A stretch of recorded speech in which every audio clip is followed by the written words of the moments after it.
oftentimes the actual jobs we have, well, they aren't designed for us. And when people get to that realization, it can create a whole gamut of negative emotions. But you and I both believe we can actually create the job we want. How do we go about that when we're facing this reality of, wait a second, I'm just not where I'm supposed to be? So I went to this crazy company called Morningstar. They're a tomato paste plant that has run successfully for decades without a single boss. Wow. And I looked at that and said, I want to work there. I never wanted to have a boss. Part of why I became a professor. Sure. But I was curious about how they make it work. And one of the things they do is they say, look, you know our company's mission. And every year you can sit down and write out your statement of how your work is going to contribute to that mission. And that's your own job description. But you don't just get to make it up. You then have to go to the 5 to 10 people that you're most interdependent with and get their feedback and buy it. And basically convince them that the job you want is the one that you should be doing because it serves the team or the company mission.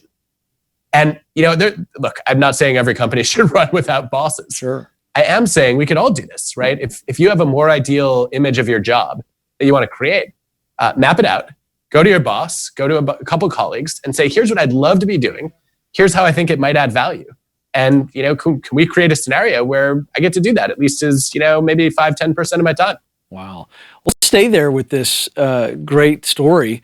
What happened when, Adam, they would take that job description to those 5 people and it was met with some resistance, good resistance, because it wasn't maybe a good fit? I'm just curious how that cycled itself out.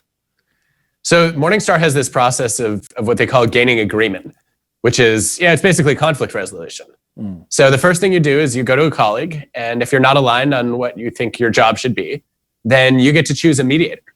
It's somebody the two of you agree on to come in, hear both sides of the conflict, and then give you a recommendation, just like standard conflict mediation. But you don't actually have to follow the recommendation. So let's say you disagree with what the mediator says. She sides with your colleague. You can say, I don't accept that. I reject the request. And then it goes to a larger group of colleagues. It's a panel, so you might have 5 or 10 colleagues that review it, and they make a recommendation. You still don't have to follow it, though. If you still reject, then it goes all the way up to the founder, owner, Chris, and he will make the final decision on whether you should basically be allowed to do this or not. And very few of these conflicts ever make it to Chris. People find their colleagues reasonable. They talk through what are the concerns, and then they find creative ways to resolve them. And again, could more of us do that? I think so. Yeah. Well, that's really interesting. I think for a lot of people that are listening, I've got to ask another follow-up question on that. Obviously, you have the founder you just mentioned, Chris. So there is leadership. There's just not a normal org chart. Is that what I'm hearing? Yeah, that's right. So I went in thinking no bosses means no hierarchy. And I was totally wrong. They have a hierarchy, but they think of it as a dynamic hierarchy where, instead of there being an org chart with somebody who has the most experience or who's been promoted to the highest title of running the show, in every meeting, they go around the room and they try to figure out who has the most relevant expertise. And that person is basically in charge for that meeting. And so, how many times have you ever been in a meeting where you've said, wow, the person with the most knowledge in this room has no authority whatsoever. And that is totally backward. Yes, that's right. Okay, a couple questions here that I think I'm so excited about this because I can't wait to hear what you're going to say because I think it's Main Street USA for those that are in business. Let's talk about working with people we just don't like, difficult people. Who knows what the reason is? It really doesn't matter, but they just seem to suck the energy out of us. We don't like being around them. You suggest that we can actually overcome that. How do we do that? I don't want to suggest that it's easy. Yeah. But one of the things that was fun about this first season of Work Life was I picked organizations that went to the extreme on something I really wanted to master. And so, if you're going to trust people you don't like, where better to go than the space station? Yeah. Where if astronauts don't trust their colleagues, they're probably not going to live. That's right. And so, I talked to a bunch of astronauts. One of the things they do to build trust is they have wilderness training, where they send you out on a NOLS course where you have to navigate some difficult terrain. You might have to decide, do we go up this mountain by making a left turn or a right turn? And you have to suffer through these struggles with your colleagues.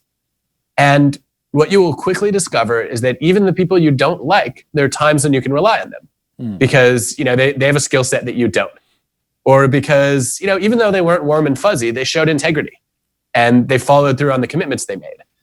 And I think the mistake that most of us make is when we want to develop trust with someone, we say, oh, all right, I'll go out to lunch with that person. And then, we say, all right, we'll get together again in a month. And the problem is that those short windows spaced apart don't give us enough time to really get deep and, to sort of discover the real you on the other side of the table. And so the way that NASA overcame that was in their wilderness training. They have people work together for, it might be 3, 4, even 11 days nonstop. And by the end of that, you definitely know these people really well. You have a sense of their stress responses, what brings out the worst in them, and how to avoid pushing those buttons.